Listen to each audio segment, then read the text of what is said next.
Welcome to the Podium Pod, the Pick and Roll's national basketball podcast, as we continue through the Paris 2024 Olympic Games. I'm Adam Webster, and I'm joined today by Mark Campbell. Mark, welcome back to the Podium Pod. Thanks for having me. It's a somber time. And Jacob Dool from pickandroll.com.au. Jacob, it is late. We are tired. We're emotionally tired. We're physically tired. We're mentally tired. The Boomers are out of the 2024 Paris Olympics after losing to Serbia in overtime. They are, and it's one of those ones where ordinarily there's no shame in going out to a team like Serbia with the best player in the world, but just the way that it happened, as you said, it was draining. It was up and down. There's a lot for us to talk about, but I honestly don't know what it is. So let's see where we end up. Well, we'll start with the fact that it was a 95-90 final. Patty Mills put the Superman cape on in the first half. He scored 20 points. He also scored the tying bucket in the dying stages of the fourth quarter to send this through to overtime. Patty could not have done more to deliver this team a semi-final berth. Mark, we spoke about Patty's efficiency off the ball. We spoke about his lack of efficiency on the ball. All of that just went out the window as soon as the ball was thrown up by the referee at the start of this contest, because it was a completely different Patty Mills. He did everything for this offense, particularly in the first quarter, and the Superman cape was well and truly placed around his neck. He was every bit FIBA Patty. Yeah, FIBA Patty was on display in the first. We talked before. I was going through his synergy numbers for the warm-up games and the Olympic tournament. In 7 games, he had run 49 pick and rolls, whereas either his offense or a pass out of it. And he was scoring 0.469 points per possession. So if 100 possessions were played, right? Yeah, it's awful. If 100 possessions were played, he was scoring 50 points, 20% turnover rate, and then you saw a few tough shots go down in the first half. And, you know, he got to the rim. He got a few to go down at the rim. He was getting outside of the level coverage. He had a few tough shots go down. And I think what we saw, though, is a regression to the mean in the second half. We saw regression to the mean in terms of we saw block shots, we saw turnovers, we saw bad possessions, and, you know, that happens. But in the first half, he was dynamic and he was unbelievable. And I really thought they should have done a better job of leveraging the fear that he had created in terms of guys coming up to the level to get pocket passes into 4-on-3 situations and different actions using him as a decoy. You can't blame them for leaning in, but you would have liked to see a little bit more use of him as a decoy.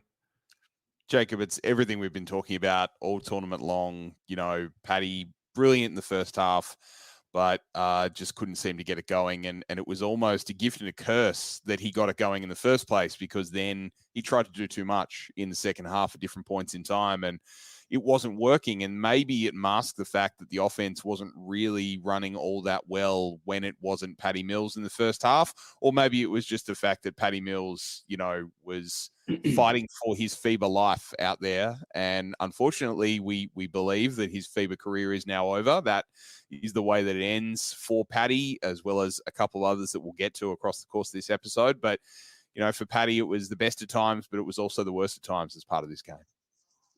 100%. He just sort of sums up that roller coaster ride. But I think what you said, Mark, is correct, that it didn't feel like there was enough being done to capitalize on all that good work he'd done early. You know, you can't fault Patty Mills for his efforts, really, because he built that massive lead in the first half. He hit the shot to send it to overtime. But in between, you know, Patty was the hero in the first half.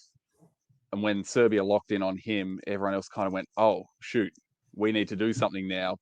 Tried to do it all one-on-one the way Patty had been doing. That didn't work. And then when that didn't work, Patty tried to put the cape back on and do it all himself, and that didn't work. And it all just kind of spiraled from there. The turnovers, the missed shots, just the sloppy possessions. So it all just happened very quickly once those shots stopped dropping for Mills, or he stopped getting those tough looks or open looks to go. It all kind of went downhill from there. Yeah, look no further than the turnovers. Truly. You don't, if you want to look at the warm-up games to this, the Boomers showed us exactly who they were when it came to taking care of the ball. And they were inconsistent, they were careless, and look no further than the turnovers. And it was a problem from day one. And it's the reason that they went out here. We talked about it all tournament long and pre-tournament, Mark, in the warm-up games. And nowhere was that more evident than Josh Giddey in this contest, because there were live ball turnovers by Josh in the worst possible spots. That was an ongoing theme of this tournament. He finished with 25 points on 11 of 20 shooting, 5 rebounds, 4 assists, 4 fouls, 7 turnovers. And some of the turnovers were so egregious and frustrating for most fans and for those of us watching, that you just wondered if there was something else the Boomers could do in the half court or bring the ball up the floor. It's an ongoing method with the Podium Pod this season across the whole Paris Olympics, because the Opals have a lot of trouble with turnovers too. It's incredibly frustrating when a team doesn't take care of the ball, because it's the most fundamental thing that you can do to try and get as many or more shots than your opponent. You can't keep giving really good teams more possessions than you and expect to come out on top. You just can't do it. And it's not like, I would say the worst thing with the Giddey ones is they seem careless. And that's the worst. So it's selfish. He's not a selfish player. They seem careless, and he is consistently not taking care of the ball. And it's been from day one. And if this is the guy who's supposed to be driving your engine, and he is, and he's talented enough to do it, he is, you can't just keep giving other teams the ball, especially when the best player of the world plays on the other side. It's not a recipe for winning basketball.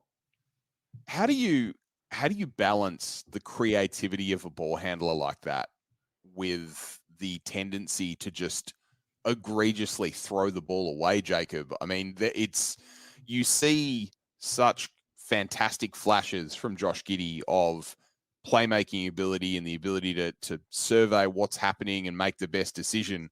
And then you see turnovers like the one he threw from under the basket, pretty much straight down the throat of a Serbian defender, that resulted in a basket straight away. And with the margin for error this game being overtime, all of those turnovers that resulted in baskets, and most of them did, cost the Boomers the contest. At the same time, Josh stepped up. I mean, he had 25 points. He hit 3 3-pointers.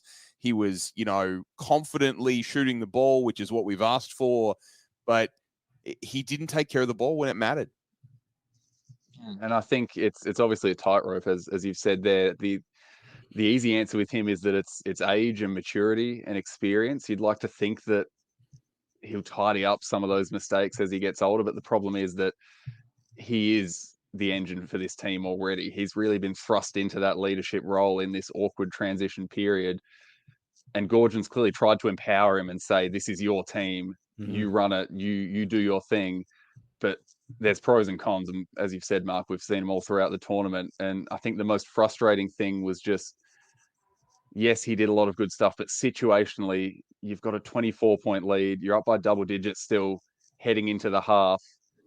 In the first half, they had 7 turnovers. In the third quarter alone, they had 8. They gave up 6 offensive rebounds. You just have to, as Josh Giddey, you just got to settle things down and run your team and take care of the ball. It doesn't have to be perfect, but with that lead in hand, you really just have to steady the ship, and it didn't happen. Getting a couple of comments to my comments around Patty Mills. Ben, I don't shy away from negative comments, right? Yes, I did have a crack at Patty Mills earlier in this tournament, and yes, he did put the Superman cape on. Never said he wasn't a hero. Never said he didn't win us a bronze medal. I just said he needed the ball out of his hands a little bit more. And in the first quarter, he absolutely torched Serbia. He blew the game open. He was every bit the FIBA Patty that he has been across his career. In the second half, he was not. He was the opposite of that. He was doing too much. And he did come through and send us to overtime. So I'm not going to take back anything I said about Patty Mills in previous episodes. I stand by those comments completely. He's a hero. He's a great player, but he needed the ball out of his hands a little bit more. But thank you for the comments. We'll keep showing them up on the screen as long as they're not trolly or sweary or anything. Then I'll put them up, no problem. But I think we've got to talk about some other guys that played roles in this game, some positive roles, as well as some guys that were effectively benched. I mean, Dyson Daniels played a positive role on defense. He was a demon, but he didn't score, Mark. So it's tough when you've got such a defensive weapon to deploy, but he doesn't score any points. That takes away something from you. So for Dyson, I think he will learn so much from this experience and take so much from this experience. But he locked down Bogdanovic in the first half. That was a little bit different in the second half, but a really impressive tournament overall from Dyson Daniels, and kind of a breakout couple of weeks. Yeah, I think you could take a lot of good from what Dyson did over the past month with the build-up, with the tournament.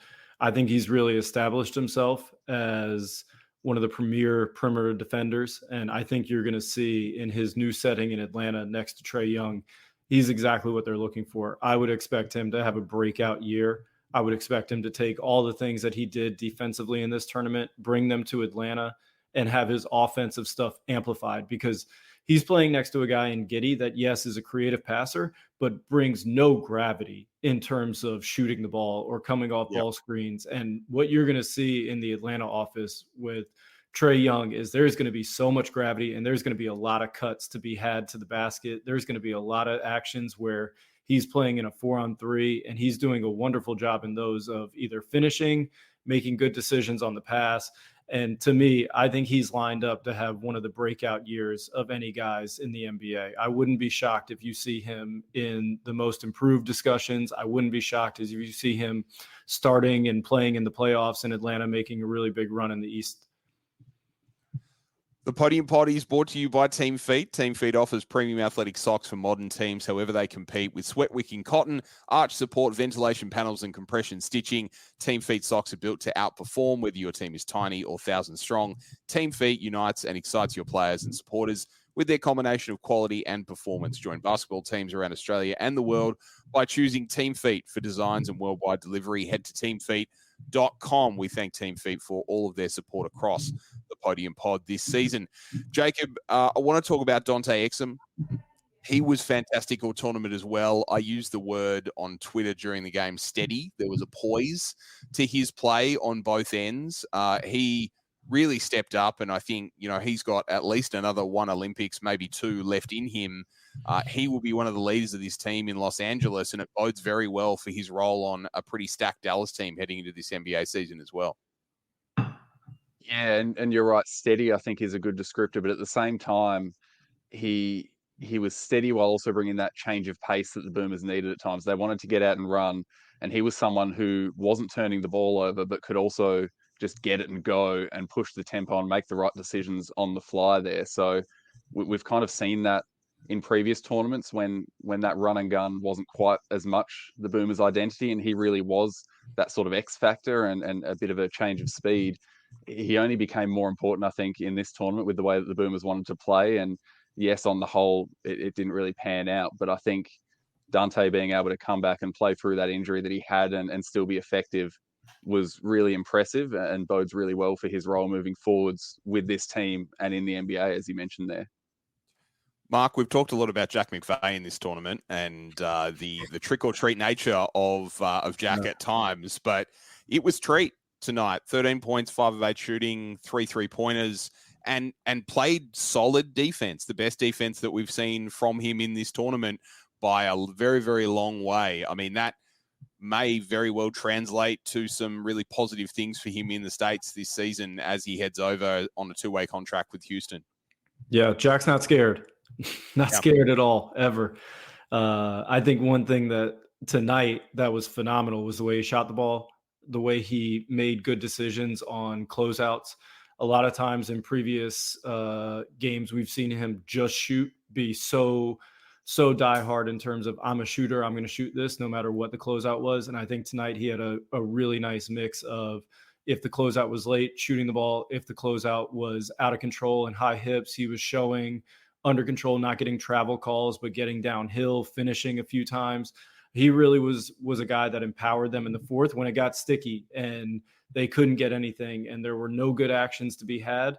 McVeigh made shots, McVeigh attacked closeouts, and he really, really kept them in it. I think if they would have came out on top or even get into overtime, he was a massive story to me in terms of the pop he gave them in the fourth.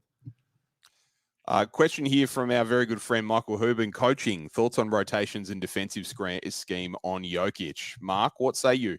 Pray. I think honestly, it just it really came down to they had Jokic and you didn't.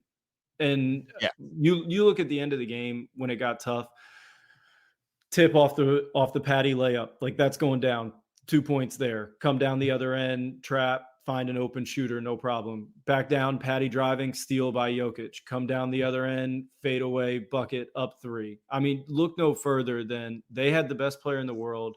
He slows it down, brings the game to basically a crawl, and it doesn't matter what you throw at him. They got 1 steal off of one of the doubles, and that was it. But as soon as you come over and you double him, they went in the third quarter, right block Jokic, and it was either a bucket for him. If they came over and low man got in front of the dunker, it was past the corner. If they didn't get in front of the dunker, it was to the dunker.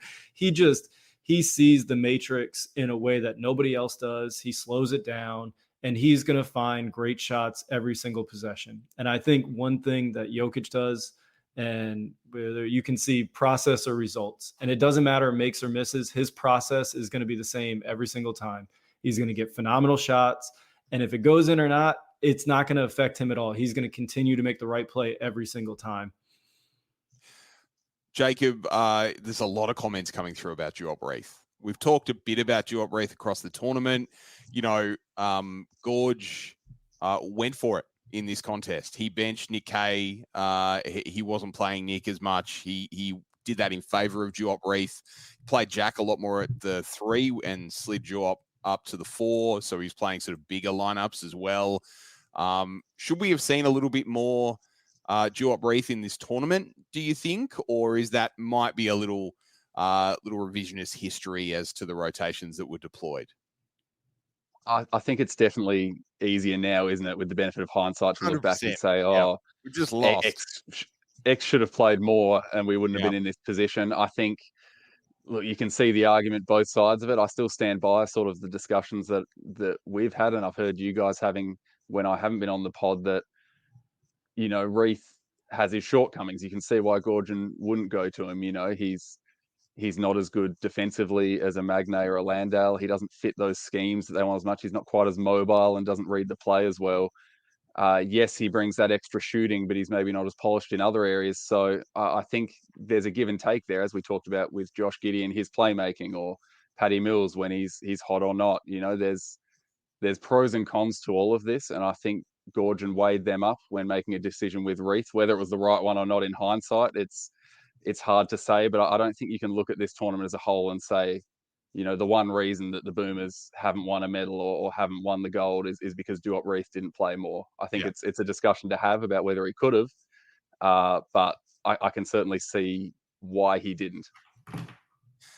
There are a couple of other decisions, Mark. Joe Ingles didn't play this whole tournament, and it's been publicised that there was a decision made to potentially leave Matisse Thybulle at home and take Joe Ingles. I mean, you can't play 12 guys every night, so it would be egregious to suggest that was another factor. But how important, and this is probably more of a basketball philosophical question for everyone watching at home, how important is it to have end of bench guys who have role enthusiasm and wave the towel and, you know, are veterans and provide that feedback and provide that ongoing support and, you know, encouragement on the bench versus guys that are not happy because they're not playing? Incredibly important. I think you've seen it with the U.S. team.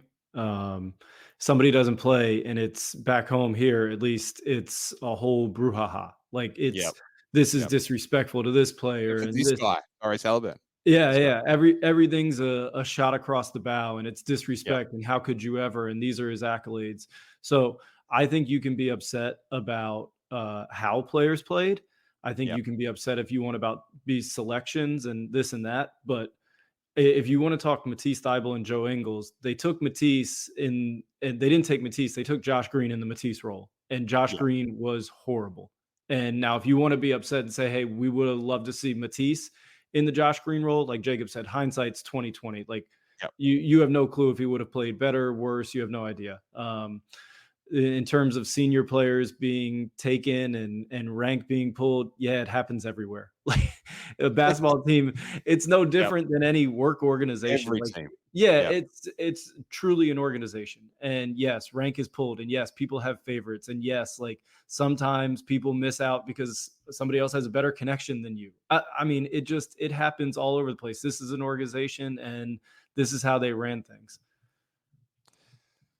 We now turn to a sad topic, and a comment just came through that I'll share immediately because it encompasses exactly what I was going to talk about, which is that Patty Mills and Joe Ingles have almost certainly now finished out their FIBA careers, Jacob, and they won a bronze medal.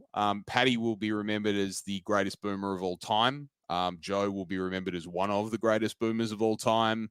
Matthew Dellavedova will be 37 in Qatar and 38 in Los Angeles. So it is, I don't want to count out Delhi.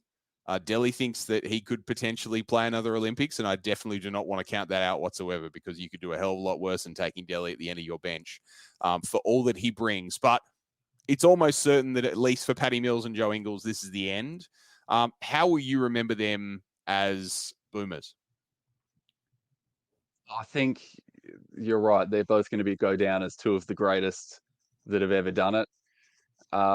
It's in the moment, it's tough not to get caught up in this game and the way that things have panned out. But you have to remember, these are two guys who have been there for the long haul. You know, they've been through a lot more ups and downs than a loss like this. You know, they've built this program not from the ground up because that groundwork was done, you know, in the decades prior, but they really helped to elevate it to that next level to where the Boomers could even hope to compete for a medal and, you know, play in an overtime game in the quarterfinals against a team like Serbia. You know, it wasn't that long ago that was an incredible result. So for these two guys to come into this program as youngsters and really set the tone and build from the ground up and take it to where it's gone with that bronze medal in Tokyo and the high standards that are held now that we're seeing in how disappointed everyone is with a loss like this, you can't really overstate that impact, I don't think, on the Boomers and on basketball in the country, because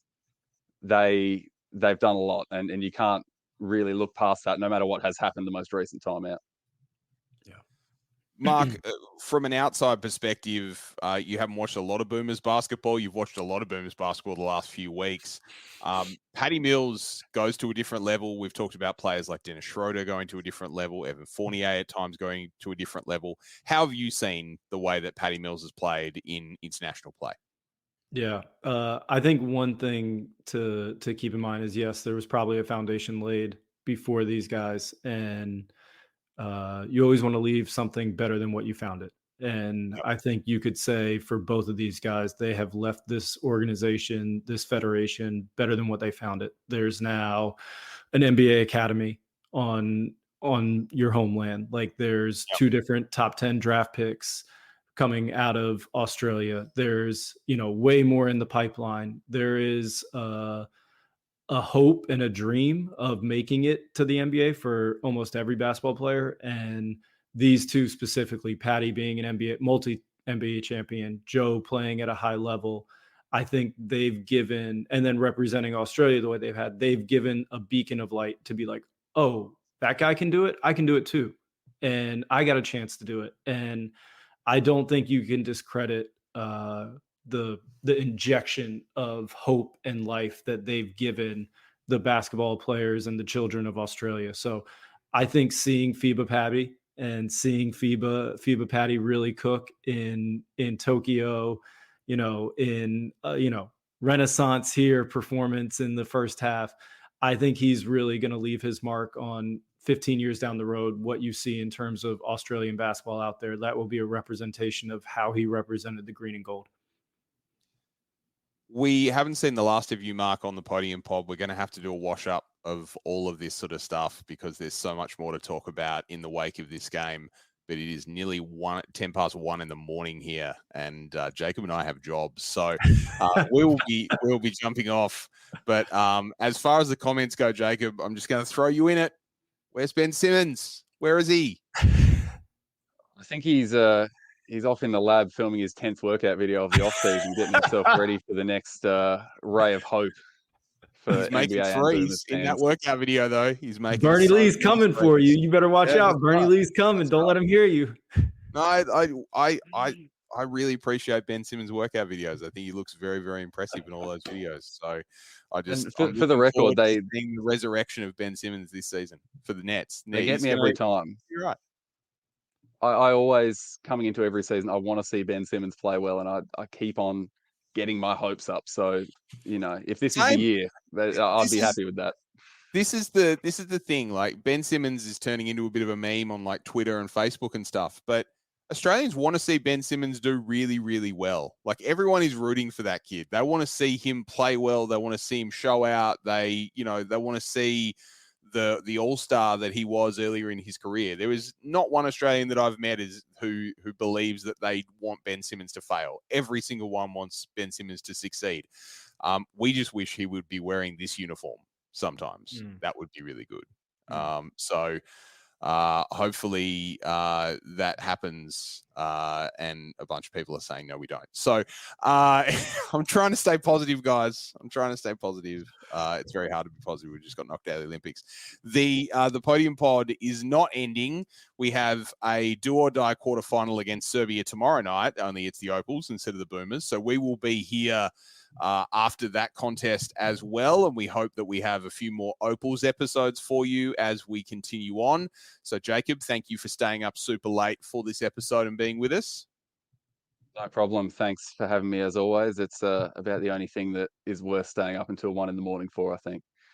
And Mark, thank you very much for being with us. Enjoy your day. Yeah, thanks. Make sure you like and subscribe to the YouTube channel, the podcast feeds, and go to pickandroll.com.au and subscribe for all the great words that Jacob and Mark have written as well. I don't write, though. I just talk a lot. For Adam Webster, this has been the Podium Pod. Thanks so much for joining us, and we will see you again next time.